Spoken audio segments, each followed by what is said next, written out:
Every country on Earth is in debt. The United States owes $38 trillion. Japan owes $9 trillion. The entire planet owes $315 trillion, 3 times the size of the global economy. But here's the question nobody asks: if everyone owes money, who exactly is being owed? The answer isn't China. It isn't billionaires. It isn't some shadow cabal. The world owes money to itself. And that's not an accident, it's an architecture. This isn't conspiracy. This is documented history. 4 men, 3 centuries, 1 system you were never meant to understand. Let me show you how it was built. In 2023, the United States government spent more on interest payments than on national defense. Not on roads, not on schools, not on healthcare, just interest. $1.1 trillion paid to hold debt that will never be repaid. Picture that number for a moment. $1 trillion flowing out of the Treasury every single year, not to build anything, not to help anyone, just to service a balance that grows larger with every passing second. If you watched a counter tick upward at the current rate of American debt accumulation, you'd see roughly $1 million added every 28 seconds. By the time you finish watching this video, the national debt will have grown by another 100 million. And here's what should disturb you: this isn't a crisis. This is the system working exactly as it was designed to work 300 years ago. Margaret Chen still remembers the exact moment she understood something was broken.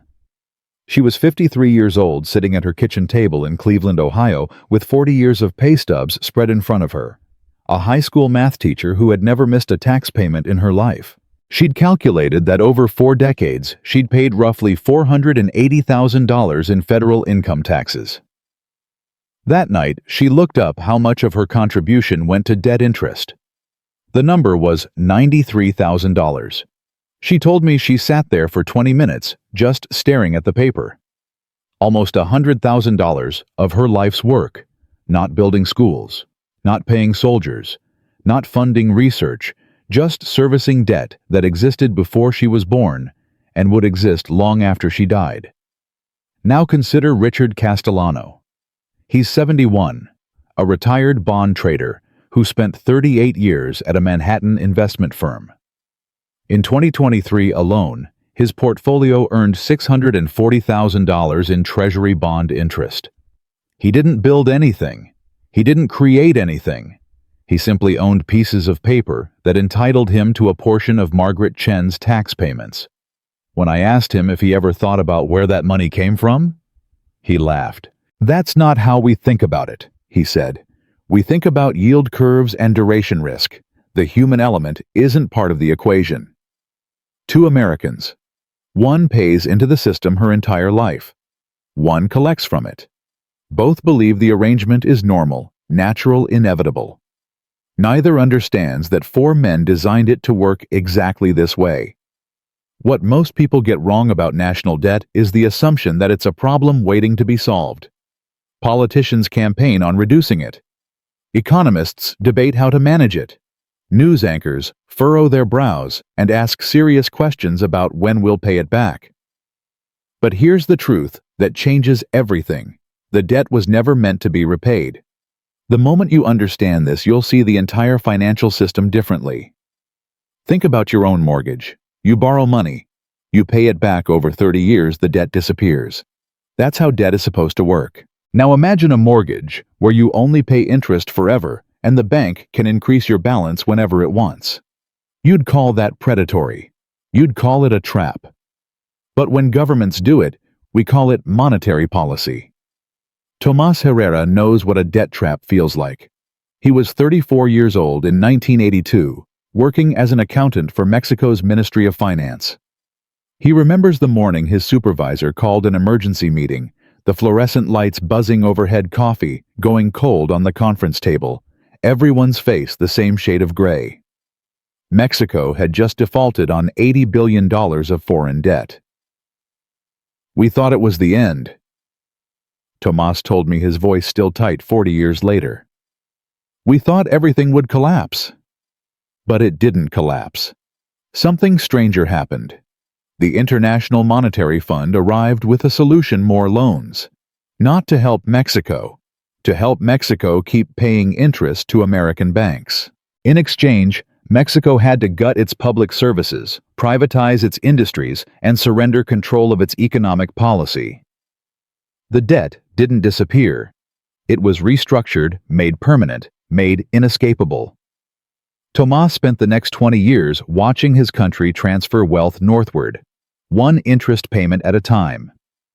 Here's the first question that should keep you awake if debt is bad. Why does every successful country on earth have more of it than ever before? The United States didn't become the world's largest economy by paying down debt. It became the world's largest economy by accumulating $38 trillion of it. Japan didn't become the third largest economy despite its debt. It became the third largest economy while owing 260% of its GDP. If debt were truly a problem, the most indebted nations would be the poorest. Instead, they're the richest. Why? And here's the second question. If everyone owes money, where did the money come from in the first place? Eleanor Vance spent 40 years as a Federal Reserve economist. She's 81 now, living quietly in Virginia, and she agreed to speak with me only on condition that I use a pseudonym. "The thing nobody wants to admit," she said, adjusting her glasses in the afternoon light of her living room, "is that money and debt are the same thing. When the government borrows, it creates money. When it pays back, money disappears. If every debt were repaid tomorrow, there would be almost no money left." She paused. The system isn't broken. The system is debt. We just don't teach people that because it would raise questions we don't want to answer. The answers to those questions begin in 1694 in a London desperate for war funding with a Scottish merchant named William Paterson, and an idea so radical it would reshape human civilization. He proposed a loan that would never be repaid, and a king said yes.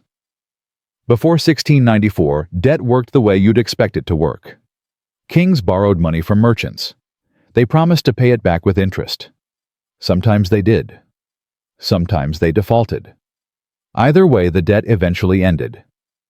It was risky for lenders, embarrassing for kings, but the system cleared. Debts were born, debts died. Nothing was permanent. Think of it like lending money to a friend. You give them $100. They pay you back $110. The transaction closes. The relationship resets. That's how debt functioned for thousands of years. William Paterson destroyed that model in a single afternoon. Paterson was a Scottish merchant in his early 40s, a man who had failed at nearly everything he'd tried.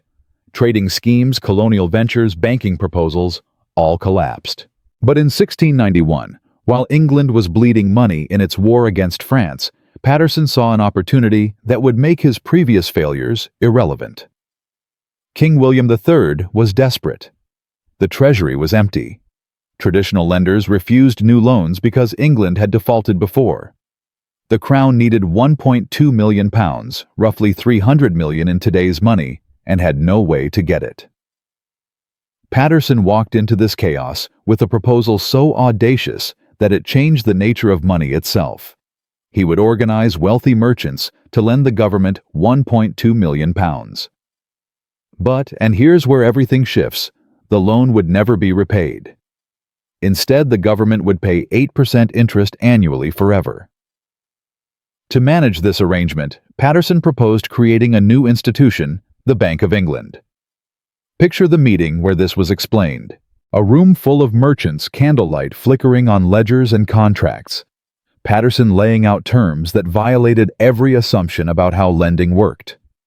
One of those merchants was James Houblon, a wealthy trader in his 50s, who would become the bank's first governor. Years later, his grandson wrote that Houblon initially thought the proposal was madness dressed in mathematics.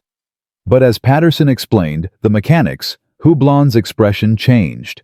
He began to see the elegance. The government would pay £96,000 in interest every year, guaranteed by Parliament, backed by England's power to tax its citizens.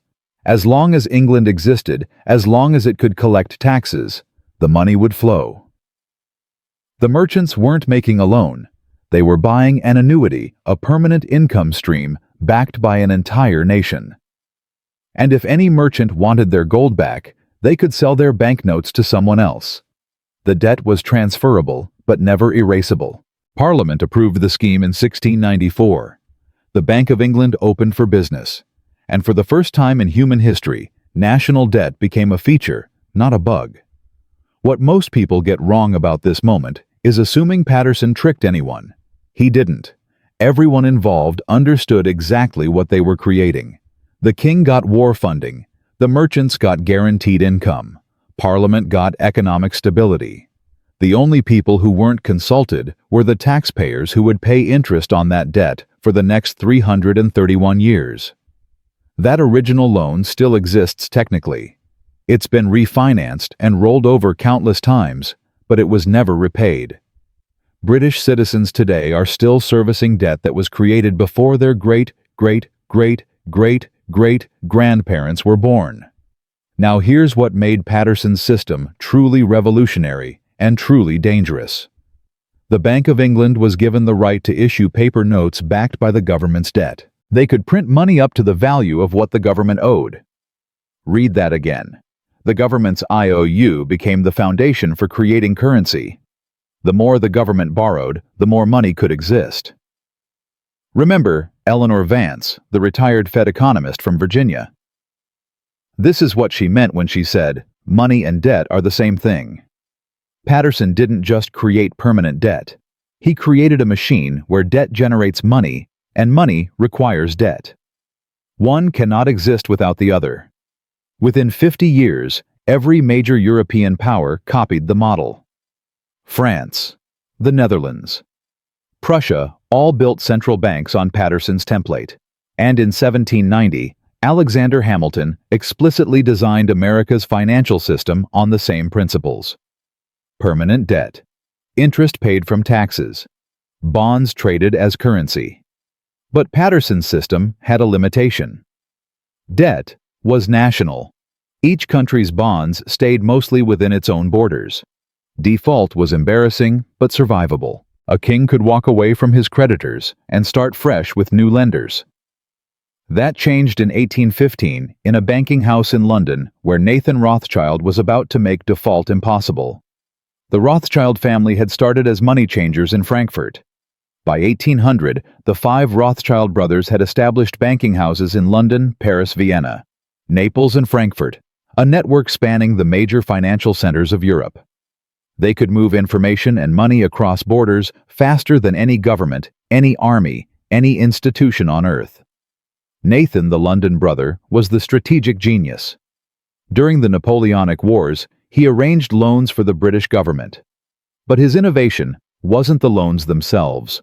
It was how he distributed them. Instead of holding government bonds directly, Nathan bought them at a discount and resold them to investors across Europe, pension funds, insurance companies, wealthy families in a dozen countries. He created the first global secondary market for sovereign debt. Why does this matter? Because it changed who would suffer if a government defaulted. Before Rothschild, if England couldn't pay a handful of wealthy merchants, lost money. Painful but contained.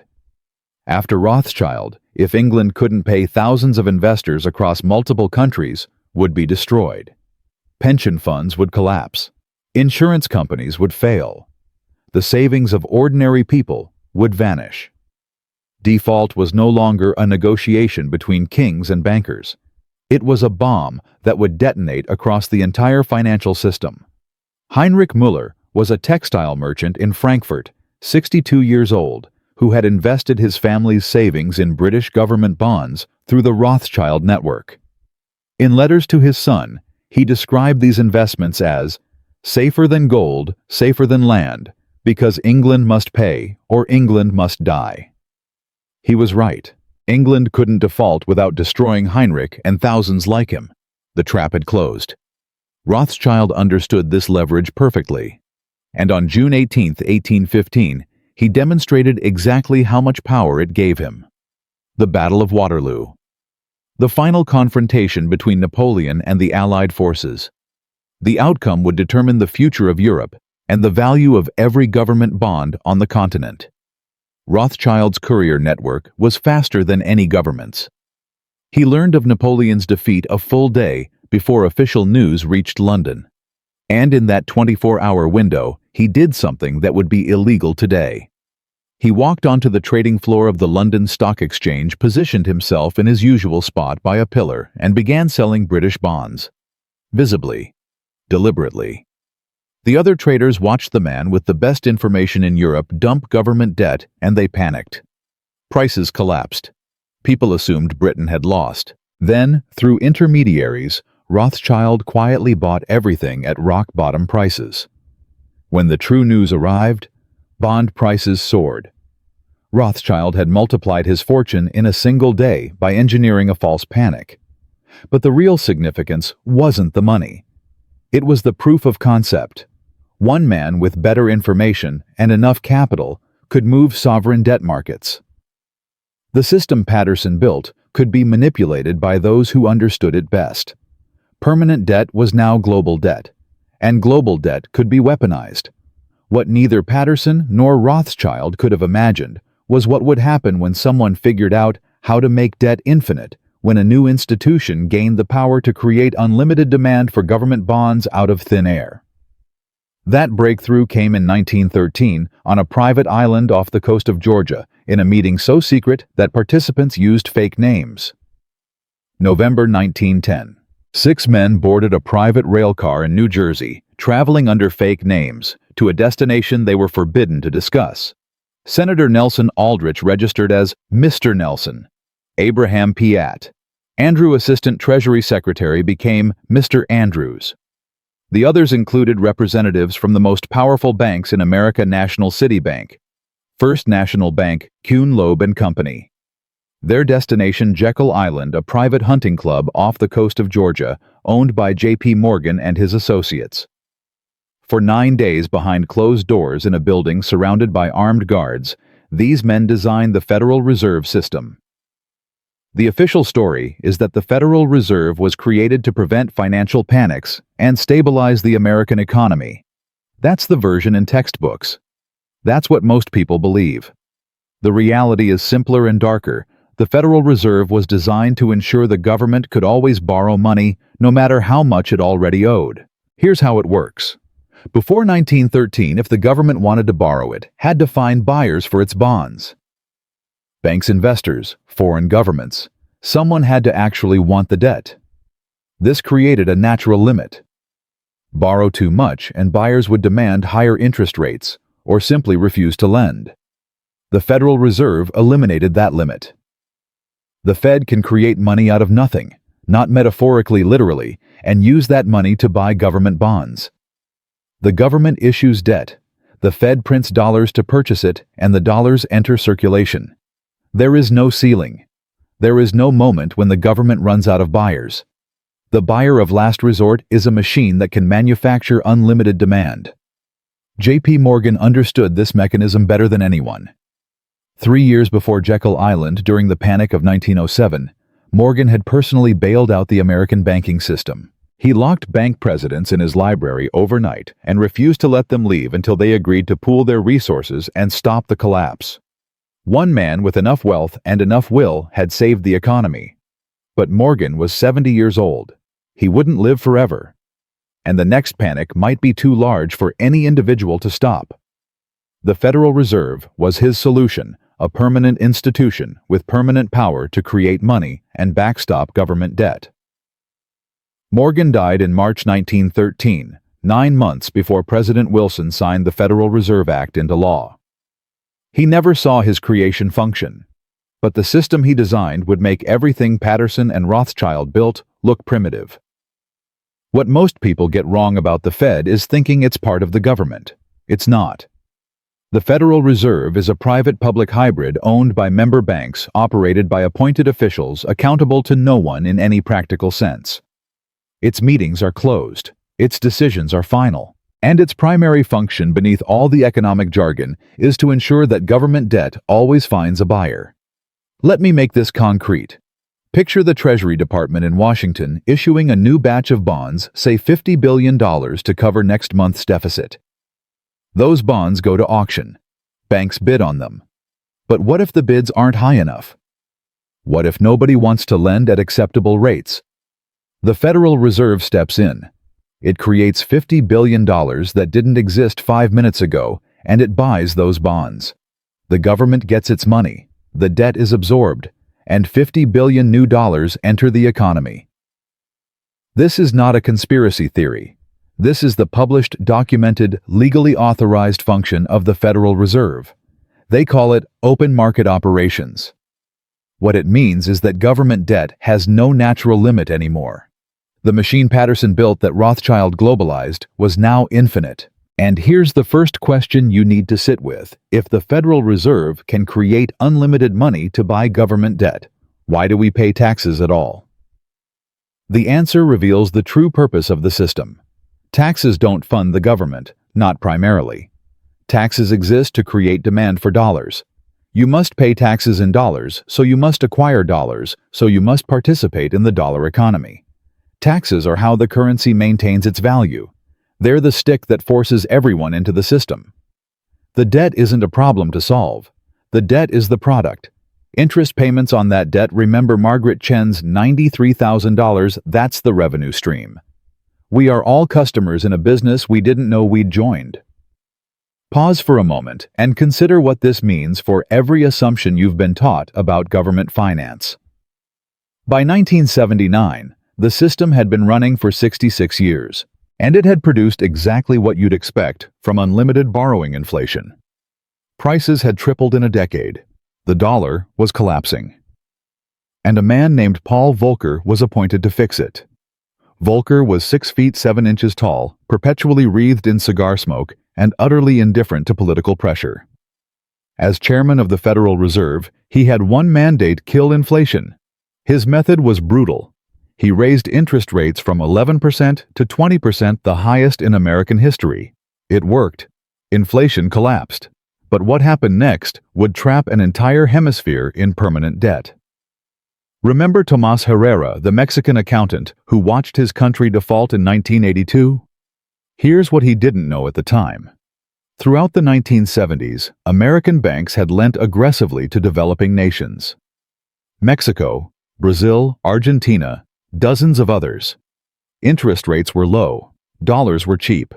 Everyone assumed the good times would continue. When Volcker tripled interest rates, those loans became death sentences. Mexico alone owed $80 billion. The interest payments now exceeded everything the country earned from exports. There was no mathematical way to pay. In August 1982, Mexico announced it couldn't make its payments. Default.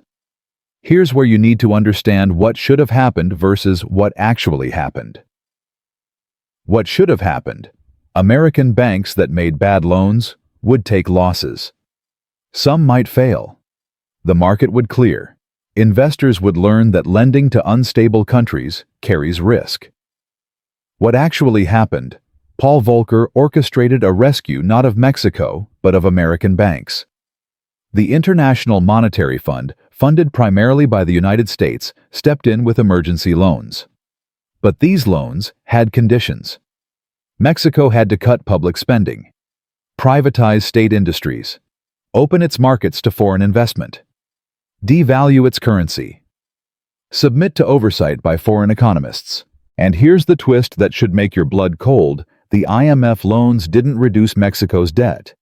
They just provided enough money to keep interest payments flowing to American banks.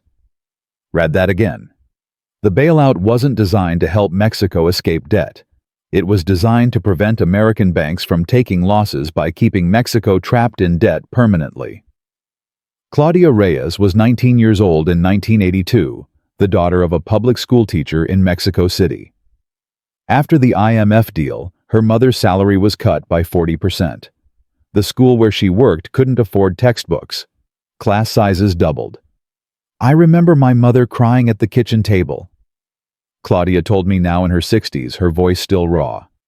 She kept saying, "We didn't borrow that money. We didn't spend that money. Why are we paying for it?" The answer is that she was never supposed to understand. The debt wasn't Mexico's problem. It was Mexico's function. The country existed economically speaking to transfer wealth northward through interest payments that would never end. This pattern has repeated for 40 years. Argentina in 2001, Greece in 2010, Sri Lanka in 2022. Every time the same structure: IMF loans to keep interest flowing, austerity imposed on populations who never made the borrowing decisions, sovereignty surrendered in exchange for the privilege of staying in debt. Now here's the second question, and it's the one that should keep you awake tonight. If this system extracts wealth from entire nations, if it traps billions of people in permanent payment to institutions they'll never see, why has no country simply refused to play? The answer goes back to Nathan Rothschild and what he built in 1815. Default doesn't just hurt the government anymore. Default destroys pension funds, collapses banks, wipes out the savings of ordinary people. The debt is distributed so widely that escape means self-destruction. The trap is complete. Patterson made debt permanent. Rothschild made it global. Morgan made it infinite. Volcker made it inescapable. 4 architects, 3 centuries. And now every government on earth is caught inside a system with no exit. But you haven't seen the full picture yet. Because the real question isn't how the trap was built. It's who's collecting the rent. The trap was built. The mechanisms were set. But systems don't kill quickly. They extract slowly and visibly, one payment at a time, until decades pass, and people wonder why their lives feel harder than their parents' lives, why working more produces less, why the math of middle-class existence no longer adds up. This isn't collapse. This is harvest. Let me show you what 40 years of interest extraction looks like through 2 families in the same American city. David Kowalski was 28 in 1982, the year Volcker's interest rates peaked and Mexico defaulted. He worked at a steel mill in Pittsburgh making $18 an hour good money, then about $52,000 a year in today's dollars. He bought a house for $61,000. His mortgage payment was $740 a month. He had 3 kids, a pension plan, and a reasonable expectation that his life would keep getting better. Today, David is 70 years old. The steel mill closed in 1986. He retrained as an HVAC technician, made less money, kept working. His pension was converted to a 401k that lost 40% in 2008 and never fully recovered. His house is worth $190,000 now, but property taxes have tripled. His Social Security check is $1,900 a month. After Medicare premiums and property taxes, he has about $1,400 left for everything else. David worked for 47 years. He did everything right. And his retirement is a mathematics problem with no good solutions. Now meet Harrison Webb. He was also 28 in 1982, working as a junior analyst at a New York investment firm. Starting salary $42,000. Not dramatically more than David. But Harrison's firm had access to something David never would: government bonds. Throughout the 1980s and 1990s, Harrison's fund bought Treasury securities. Safe borrowing guaranteed by taxpayers. The interest payments flowed in quarterly automatically, regardless of what happened in the economy. When recessions hit, the fund bought more bonds at higher yields. When the Fed dropped rates, existing bonds became more valuable. Either way, Harrison's clients won. Harrison retired in 2015 at 61 with a net worth of $23 million. He didn't invent anything. He didn't build anything. He simply positioned himself on the correct side of the debt machine, the side that collects interest rather than pays it. 2 men, same age, same starting decade. One ended up counting pennies, the other counting millions. The difference wasn't talent or effort. The difference was which side of the ledger they stood on. Here's what most people get wrong about wealth inequality. They think it's about income. Wages versus wages. Salaries versus salaries. But the real divide is between those who own debt and those who service it. David paid interest his entire life on his mortgage, on his car loans, on the national debt through his taxes. Harrison collected interest his entire life. The compound effect over 4 decades is the difference between anxiety and abundance. Now multiply this by every worker, every retiree, every taxpayer in America, and then multiply again by every nation caught in the same system. The numbers are staggering when you see them laid out. In 2024, the United States government will pay approximately $1.1 trillion in interest on the national debt. Picture a chart tracking this number from 1980 to today, a line that barely rises for 2 decades, then curves upward like a hockey stick. In 1980, interest payments were $75 billion. In 2000, $220 billion. In 2020, $340 billion. Now, over $1 trillion. By 2034, the Congressional Budget Office projects interest payments will exceed $1.7 trillion annually, more than the entire defense budget, more than Medicare, more than Social Security. Where does that money go? BlackRock manages $10 trillion in assets. Vanguard manages $8 trillion. State Street manages $4 trillion. These 3 firms alone control more wealth than the GDP of every country on Earth except the United States and China. And a significant portion of that wealth is government bonds, Treasury securities, paying guaranteed interest from taxpayer revenue. Remember Richard Castellano from Part 1. The retired bond trader who earned $640,000 in Treasury interest last year. He's not the beneficiary. He's a small player. The real beneficiaries are the institutions faceless patient eternal that have positioned themselves to collect rent on the entire global economy. Here's the first question that should reframe everything. Why do we call it national debt when the nation isn't really who owes? The debt is in the government's name, but the payments come from taxpayers, and the interest goes to bondholders. The government is just the middleman, a collection agency that extracts from workers and transfers to capital. Every year. Forever. Let me show you what this looks like in a country that tried to resist.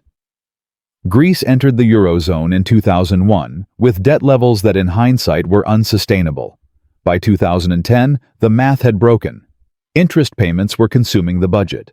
Default seemed inevitable. What happened next follows the template Paul Volcker established in 1982. The IMF and European Central Bank provided emergency loans not to help Greece escape debt, but to ensure European banks didn't take losses on Greek bonds. In exchange, Greece implemented austerity so severe it collapsed the economy. Public sector wages cut by 30%, pensions slashed, hospitals ran out of medicine, suicide rates doubled. Elena Papadopoulos was a nurse in Athens, 44 years old when the crisis hit. She earned €2,300 a month, enough for a modest apartment and her daughter's university tuition. After austerity, her salary dropped to €1,500, then $1,200. The hospital cut shifts. Elena took a second job cleaning offices at night. By 2015, she was working 60 hours a week and earning less in real terms than she had in 2005. "I stopped looking at my bank account," she told me. "I stopped planning for the future. I just survived each month and tried not to think about the next one." Meanwhile, during those same years, Deutsche Bank executives collected bonuses totaling €400 million paid from profits that included interest on Greek government bonds. The debt didn't disappear. It was transferred from German banks to Greek citizens, laundered through an institution called a bailout. This is not an exception. This is the model. Now here's the unexpected truth that changes the conventional narrative. The system doesn't need you to understand it. It doesn't even need you to participate willingly. It only needs you to have no alternative. What currency will you use, if not dollars or euros or yen, all backed by permanent government debt? Where will you store savings if not in banks that hold government bonds? How will you retire if not through pension funds invested in the same instruments? The trap isn't hidden. It's ambient. It's the water we swim in. And here's the second question to carry forward. If the system is designed to extract forever, what happens when there's nothing left to extract? Look at Japan. Government debt now exceeds 260% of GDP, the highest of any developed nation. The Bank of Japan owns more than half of all Japanese government bonds. They are literally lending money to themselves and calling it monetary policy. Interest rates have been near zero for 30 years, and still the debt grows. Japan is not a warning. Japan is a preview. The United States is 20 years behind on the same trajectory. Europe is 15 years behind. The debt will keep growing, the interest will keep compounding, and the extraction will continue until the mathematics finally inevitably fails. But that failure won't look like a dramatic crash. It will look like Elena Papadopoulos working 2 jobs and running in place. It will look like David Kowalski doing everything right and still falling behind. It will look like your children earning more than you did and affording less than you could. The system doesn't collapse. It compresses, slowly, generationally, until the trap is all anyone remembers. But there's one more piece you need to see what this means right now today for the money in your pocket and the future you're planning. The system doesn't collapse. It compresses. And right now, in 2024 and 2025, you can see the compression accelerating if you know where to look. Picture a timeline stretching from 1694 to today. 331 years condensed into a single image. Patterson's permanent debt, Rothschild's global network, Morgan's infinite money machine, Volcker's inescapable restructuring. 4 moments, 4 mechanisms, all still operating, all interconnected, all extracting. The United States added more debt in the last 4 years than in its first 200 years combined. Interest payments just crossed $1 trillion annually. And here's what should concern you. This isn't a crisis to anyone managing the system. The Federal Reserve isn't panicking. Treasury auctions still clear. Bonds still sell. The machine is functioning exactly as designed. But the compression is real. You feel it even if you can't name it.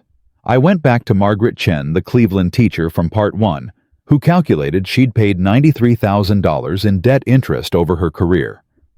When I told her that number would be higher for her students, that a teacher starting today would pay roughly $140,000 over the same career, adjusted for the growing debt load, she was quiet for a long time. I used to tell my students that if they worked hard and saved money, they'd be okay.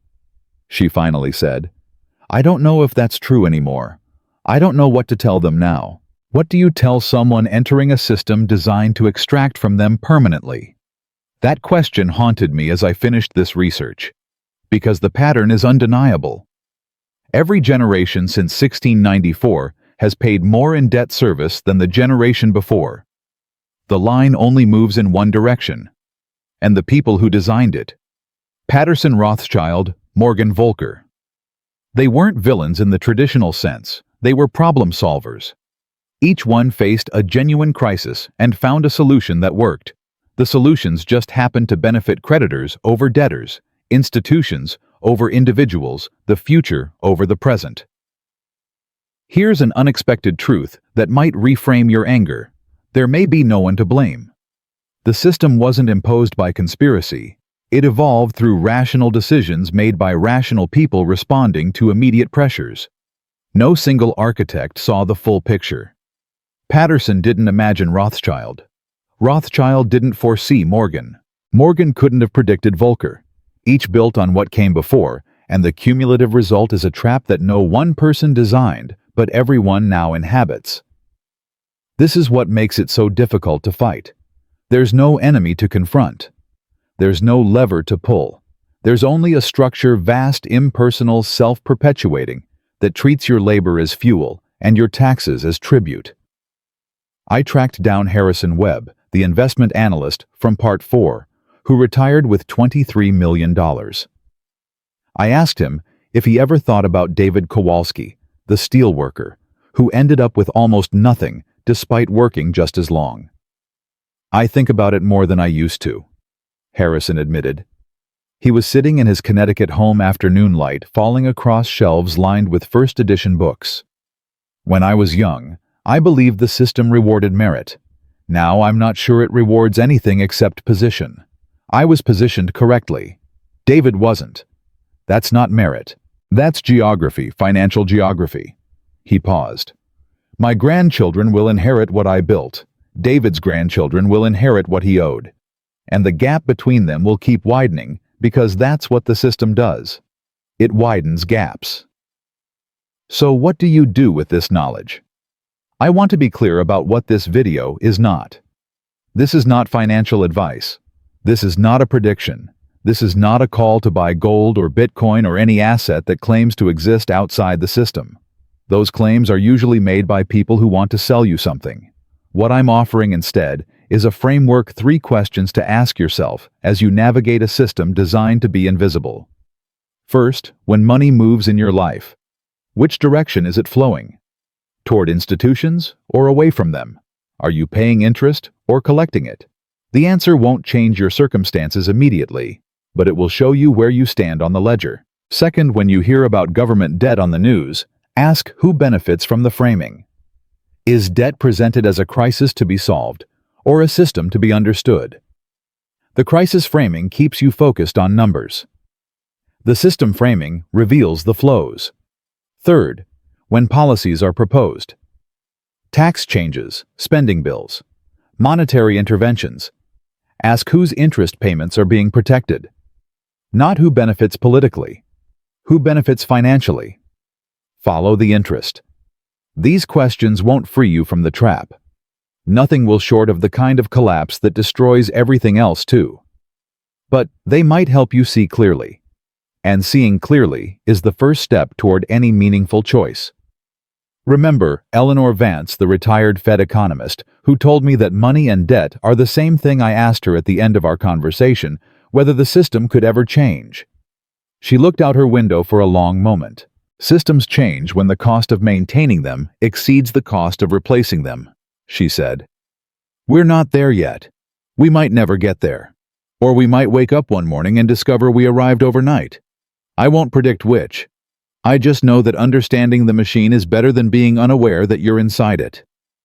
That's all I can offer you. Not hope, not despair, just understanding. 4 men across 3 centuries built a system where debt is permanent, global, infinite, and inescapable. They didn't conspire together. They didn't share a plan. But each one solved their problem in a way that made your problem worse and called it progress. The debt will keep growing. The interest will keep flowing. And somewhere right now in towers, you'll never enter on screens, you'll never see the next quarterly payment is being calculated. The question isn't whether you'll pay. The question is whether you'll understand why. Debt isn't a problem, it's the foundation. And interest is the rent we all pay to live in their system.